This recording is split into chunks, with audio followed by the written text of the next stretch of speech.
Hey, it's me, Dr. Brooke, and welcome back to another episode of the Dr. Brooke Scheller Show.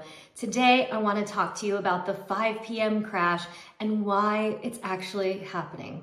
So it's 5 p.m., you're tired, but you're wired. Your day wasn't even really that bad, but your jaw is tight, your brain feels fuzzy, and there's a specific pull towards something. Sometimes it's wine, sometimes it's a snack, a drink, anything to kind of take the edge off. This used to be me every day at the end of the day, specifically around that 5 o'clock time.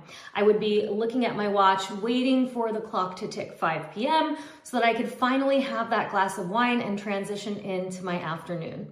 If you've ever wondered why 5 p.m. hits like a freight train and why it's the hardest part of the day to stay on track with food, with alcohol, or just being a human being, I want to walk you through what's actually happening in your body, because once you see it, it stops feeling like a willpower problem. It starts feeling more like a physiology problem, and a physiology problem we can work with. So we're going to talk about the cortisol and blood sugar loop.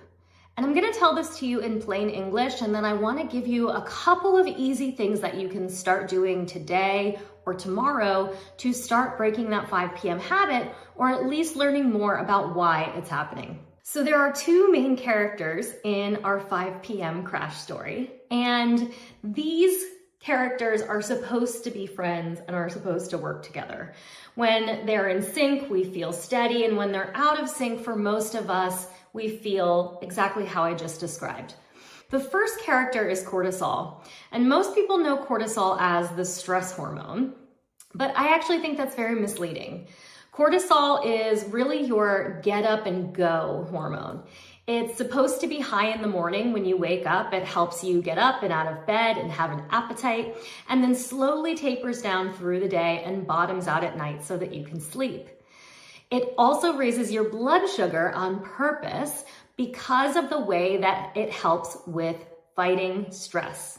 Now, you also may have heard of cortisol as the fight or flight hormone. Now, in today's day and age, we aren't often fighting or flighting the way that we were back in the early days of humanity. This used to look like we were out hunting for food, we would come upon a bear, and our body would need to surge cortisol in order for us to either flee from the bear or fight off the bear. Today, we don't have bears when we're trying to eat our meals. However, we do have crazy meetings, crazy busy schedules, phones attached to our hands at all times, and that family thing that came up that you didn't really predict. The second character is blood sugar. Now, blood sugar and cortisol work together because when that stress comes up, our blood sugar needs to provide us fuel and energy to help support our bodies in acting against that stress. And here's the part that no one really talks about. These two systems are actually in constant conversation. Cortisol will raise our blood sugar, and blood sugar crashes can actually raise cortisol. And when they get into this feedback loop with each other, that's where we start to experience the 5 p.m. crash. That's the wine craving, that's the snack craving, that's the mood swing, that's the can't sleep, can't focus, can't stop snacking spiral that you find yourself caught in quite often. Now, this didn't click for me until I stopped drinking wine. I didn't realize that at that point of the day, I was actually feeling hungry. I was feeling that stress start to come down at the end of the day, and my body was signaling that I needed something. I didn't need wine. I needed an increase in my blood sugar to help to support and fuel that stress. Now let's walk through a normal day, because I lived like this for years and didn't know it, and maybe you're living like this and are unaware too. So you wake up a little tired and you start your morning with everyone's best friend, coffee. Maybe you even have a second cup of coffee. Breakfast becomes irrelevant because you feel like you're going and you're moving and you don't really need to stop and have something to eat. But by mid-morning, you're starving. But you don't really notice it because you're busy. Maybe you're at work and you're in the middle of things, or you're getting the kids off to school and having a busy morning. And around 11, maybe you grab something quick. You grab a granola bar, something high in sugar, a sandwich, whatever. And if we're eating a high sugar and high carbohydrate food without the appropriate amount of protein, our blood sugar can spike and then start to drop. This can start to lead to a blood sugar roller coaster throughout the day. Now, to your brain, low blood sugar looks like an emergency. If your blood sugar is low, your body is going to start pumping out cortisol and adrenaline to signal to your body that it needs more glucose and fuel. Now, you don't feel it as, oh, my blood sugar is low. You feel it as anxiety and irritability and brain fog and shakiness and cravings, and maybe you're snapping at your partner, or you're saying something to your boss, or you're flipping off the person because you have road rage in the car on the way to work. And you might even have the craving to eat something, or maybe even have a drink. So you do what your body says, you have something to eat or drink, and you start to feel a little bit better. The loop starts to repeat. So you experience these spikes in blood sugar, these drops in blood sugar, and this is creating this on and off cortisol roller coaster. We are feeling the stress throughout the day, and we don't even realize that we're contributing to it. And this is where things get really interesting for me, because at 5 p.m. or at the end of this long day, alcohol becomes stunningly appealing, doesn't it? Like there's something about it that I have to have this glass of wine or this drink, and it feels like I can't say no. And that's because alcohol does lower cortisol in the short term. It does kind of help take the edge off of that stress, and that is not just in your head. That's how the wine works. But it's also why it's so hard to stop if you haven't fixed the loop underneath it. So if you've struggled to overcome that 5 p.m., drinking less, having less alcohol in your lifestyle, this is not because you're broken, it's because you haven't addressed this system. Now, I can think back to many a day where at the end of a long and stressful day, I would look to my coworker and say, I need a drink, I need a drink, I need a drink, and I won't stop until I have a drink. Now, why was my body feeling that way, and why was a drink the answer to that question? The problem is that when we do have alcohol, it ultimately increases our cortisol and our stress over time. So even though it gives us this initial feeling of having less stress, over time it makes our stress worse. It also makes us less tolerable of stress, so that maybe sometimes we even feel like we can't handle the same amount of stress that we used to. And then the kicker, so alcohol tanks your blood sugar overnight. Now I know it might make you feel like it helps with relaxation and sleep, but it actually contributes to worsening of stress and cortisol. And cortisol will spike around 3 a.m. to bring your blood sugar back up. Now, this is where we start to wake up in the middle of the night and we experience that anxiety, doom spiral, and we maybe start to feel it, or that carries on into the next day. And that's how the 5 p.m. crash gets you. It's not just a moment here at 5 p.m.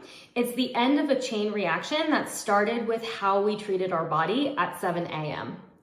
Here's what I really want to hit home on before we get to the fixes.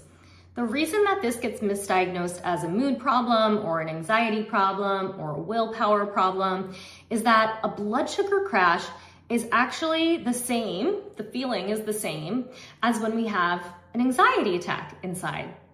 Our heart races, our hands shake, we have that sense of dread, irritability. Our body literally cannot tell the difference between an anxiety attack and low blood sugar. This is not, again, because you're broken. This is how the body works. This is the good news. You are not a moody person. You are not an anxious person. You might just be a person whose blood sugar has been on a roller coaster for the long term.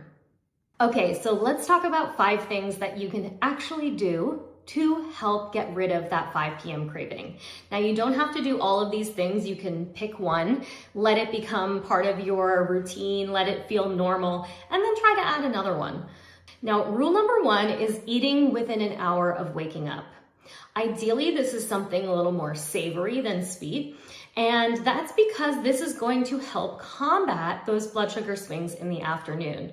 You can have coffee. However, I suggest having coffee after or with your breakfast so that it doesn't start that cortisol peaking right away. You want to focus on protein as the most important thing for your morning meal. So that means looking to eggs, looking to things like cottage cheese, and really leaning into things like protein smoothies because they're good, quick, and easy things to get started for your day.